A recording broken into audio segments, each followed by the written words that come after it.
So I'm wanting to get more into brewing lagers, so I brewed this. This is a batch of a Helles. It's cold fermented with a lager yeast. But I'm also curious about clean Kveik strains, like Lutra, so I brewed this batch. So do I need to put all the time and effort into following more of a traditional lager schedule? Or can I use a yeast like Lutra and turn around a really nice crispy beer in a short time? That was my goal with this batch. I wanted to at least have one data point for myself to know, could I make a good enjoyable beer, turn it around fast with Lutra? So since I was brewing the Helles, I decided to crank up my batch size a little bit. So I brewed 5 gallons of a traditional Helles, and then I also brewed a 2.5 gallon batch fermented with Lutra.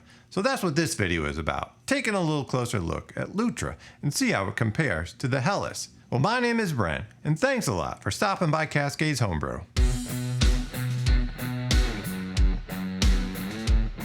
So the style for this beer is a Helles, brewing one with a traditional kind of lager strain and one with Lutra. So it's a Munich Helles style 4A. Bitterness is kind of a medium-low, 20 IBUs. Color, 3.5, a really nice light color.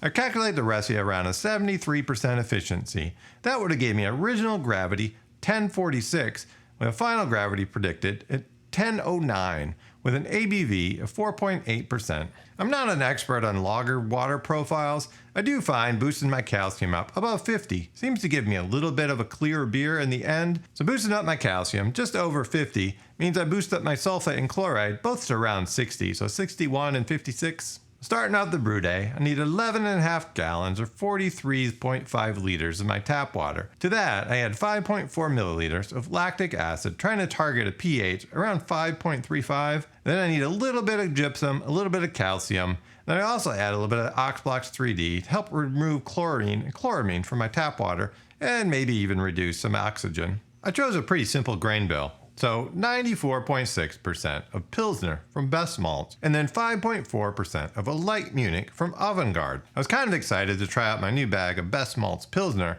My goal was really to showcase that Pilsner malt, but with a little bit of Munich, maybe add a little bit of character. I milled in all my grain, mashed for this one, 60 minutes at 150 degrees Fahrenheit, or 65.6 degrees Celsius. So at the start of the 60-minute boil, I add in 3 ounce or 85 grams of Herzberger hops to give me just over 15 IBUs.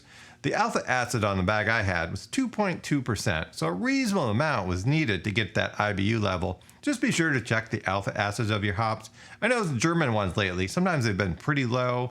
A good strategy might be a supplement with a higher alpha hop. And then with 20 minutes left in the boil, add 1.5 or 43 grams of Herzberger hops. Give me about 5 IBUs. When I'm using these hop spiders, I like to dunk them now and then just to try to make sure I'm getting all the hop oils out of the hops. With 10 minutes left in the boil, I add my tablet of Werflock, yeast nutrient, and I also add in my immersion chiller to make sure it's sanitized. One of the benefits of using Lutra is not having to chill too much. So I chilled the batch down to 90 degrees Fahrenheit or 32 degrees Celsius, and then I pulled off the wort for the Lutra. From there, I had to use ice water to get the lager run down to my pitching temperatures. I was only able to get it down to 70 degrees Fahrenheit or 21 degrees Celsius before I ran out of ice.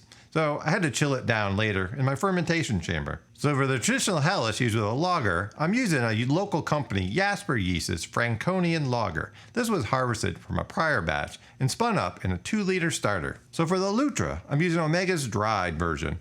I only have 4 grams of this open pack, but I'm hoping that's going to be enough. Well, we'll see. So for the more traditional Helles fermentation, I'm starting it down around 52 degrees Fahrenheit or 11 degrees Celsius. Then I hold it there for about 5 days until I see my final gravity starting to level out a little bit. Then I slowly raise it up over 4 days to 60 degrees Fahrenheit or 16 degrees Celsius. That's for a diacetyl rest. Once I get there and it looks good, I lower it down slowly over 4 days down to 32 degrees Fahrenheit or 0 degrees Celsius. And I keep it at those temperatures until packaging.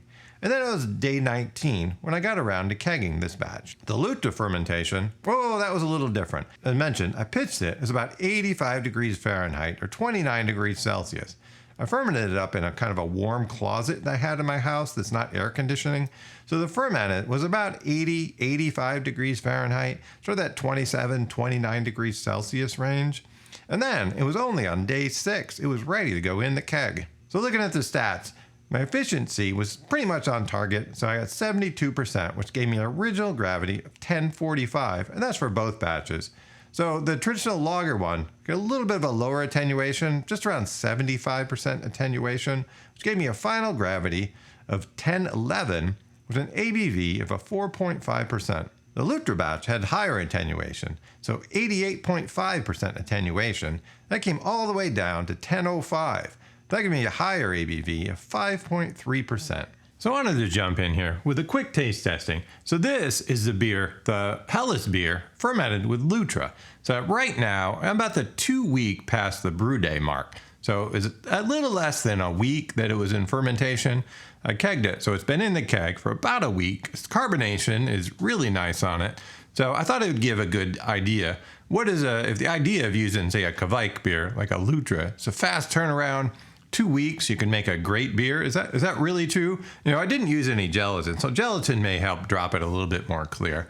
But is it a great lager? Well, let's go ahead and do a quick evaluation. But first, how does it compare to the traditional lager? Well, if we take a look at the traditional lager, it's still here in the fermenter, still working away. Actually, the fermentation is done. It's cold crashing, and then early next week, I'll put it in a keg and then give it some time in the keg to basically lager in the keg. And then we'll come back, we'll do a taste test with the lagered version versus the Kveik Lutra version, see which one I prefer. But at the 2-week mark from brew day, how is this tasting? So on the aroma, so I definitely get what I think of maybe a little bit of yeast character on it. It reminds me a little bit, I did those 2 kind of simple blonde ales where I used those Kveik strains. I forget the name of those strains. One of them was supposedly more lager-like. It's got a little bit of that character. I think the Lutra is a little bit more or less neutral than that. I definitely get something I would say is almost like a citrusy.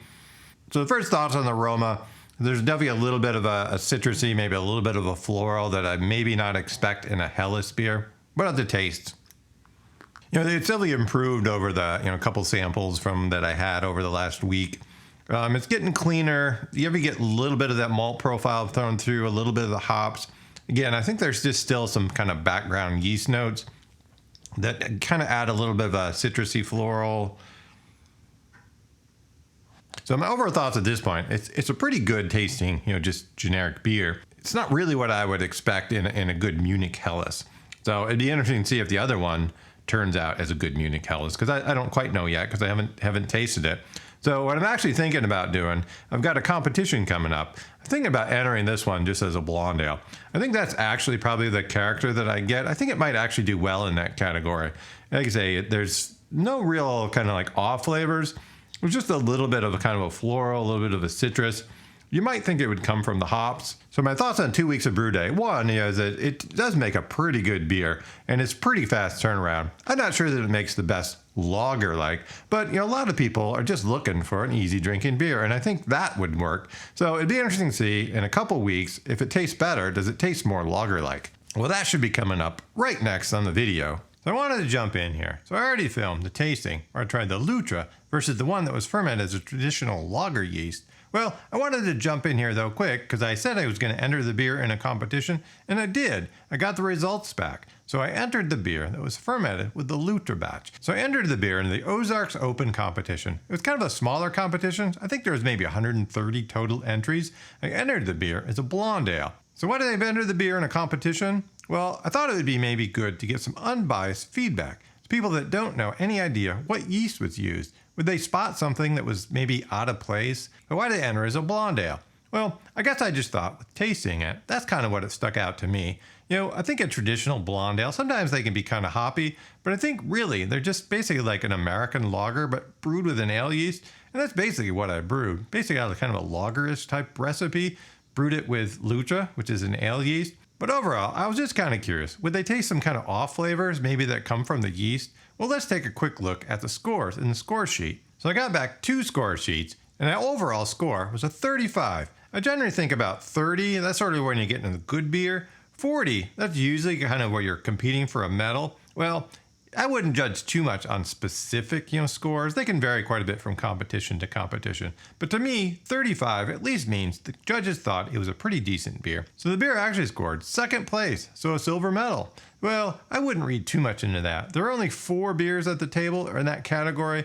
They gave a 1st and a 2nd, so they didn't even give a 3rd place in that category. So looking at the comments though from the judges, the one judge mentioned biscuity, bready, cracker as far as aroma, and the other judge mentioned medium, malty aroma, slightly honey notes, low hop character, no yeast character. So there's one thing related to the yeast, that get no yeast character in the aroma from one judge. Flavor, the first judge mentioned medium to medium high bitterness, low to medium grain character, medium floral flavor, so nothing yeast related that I pick out there. The other judge mentioned medium high grainy malt character, medium hop character, slightly spicy, medium hop bitterness, low to no yeast character, that's in the flavor, well balanced between malts and hops, but leans toward hops. Medium dry finish, clean fermentation. So we got a couple comments on flavor, nothing that was outstanding as being a negative I would get from the yeast. Looking at the mouthfeel comments, first judge mentioned finish slightly astringent. The second judge says medium body, medium carbonation, no creaminess, light astringency. So they both mention an astringency. So tasting it, I'm not sure if I can pick out anything I would call astringent. So I don't know if that would be, just from my process, the recipe, the grain, or from the Lutra yeast. Overall character, Judge 1 says really nice beer. I think it was a little more balanced, less bitterness, and more body. It would be an excellent beer. The second judge says the hop bitterness is a little on the high side. I would reduce that and reduce or remove the astringency, and it would easily bump it up a few more points. So my takeaway from that was the judges thought it was a pretty good beer. Must have been pretty clean too. They judged it against a blonde ale, but you can call anything you label what you want, whether you call it a Helles, call it Kolsch, call it a blonde ale. Just a nice, light, crisp drinking beer. So I think that's one of the issues with the discussion, at least around Lutra. We try to label beers. We call them, say, a Pilsner, say a Czech Pils, and then we brew it with Lutra. Well, it's probably not actually going to be a good example of that specific BJCP style, but I am starting to think Lutra makes a pretty clean beer. Call it an ale, call it a lager, I'll just call it beer.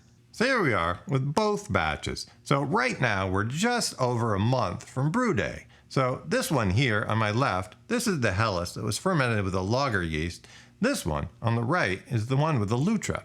So appearance-wise, there's a bit of haze on the glass. They're both almost identical in the clarity. Without the condensation, they're fairly clear. They're not crystal bright clear like you might get from a commercial American Pilsner. Probably with a little bit more time, it'll drop clear. It's not my first time drinking this. I have been trying to lay off on the lager one, give that some time to actually lager in my kegerator. But the Lutra one, I've been having some now and then. So how do these compare? Is there a difference? Let's take a quick look at the aroma. Okay, so again, I know this is the Lutra one and this is the lager one. So in the Lutra one, I get not much grain character. I get not much hop character. I get maybe just a kind of a touch of a citrus, a lemon maybe. Again, nothing unpleasant. I think my experience so far with this has just been kind of plain. When we go with the Helles, I definitely get a more hop character. I get some yeast character. I get some grainy character in it. Just kind of a very traditional, lagery kind of beer. What about flavor? That's what really matters, right? So the Lutra, the flavor, it's clean. It is pretty neutral. I get that. But I do think it's missing some of that kind of lager character. I'm not sure if that's sulfur or what the character that kind of lager yeast can typically. There might be a little bit of a citrusy note to it. There's definitely a little bit of some fruity, kind of a citrusy, almost maybe Kolschy kind of character to the Lutra. But I don't know if it's the traditional kind of appley character that you might get in a Kolsch. What about if we go in for the traditional fermented Helles? There's definitely a big difference in the flavor on these one. So one thing I noticed, I get the Munich malt, I get a touch of the hop character in there, a little bit of that spicy hop character. Where I feel like the Lutra really just kind of stripped out any of the malty character, really stripped out any of the hop character as well. So one thing I want to know, this is really just one data point. So for the Lutra one, I fermented at about 85 degrees Fahrenheit, whatever that is Celsius, and I underpitched it. So it could be fermented at a different temperature or a different pitch rate would have different results. So there's a friend of mine who's fermented quite a few batches with Lutra. He says it gets cleaner character hotter. He said one time he had a split batch around 85 compared to like 95, 100 degrees Fahrenheit. And the hotter one actually came out cleaner.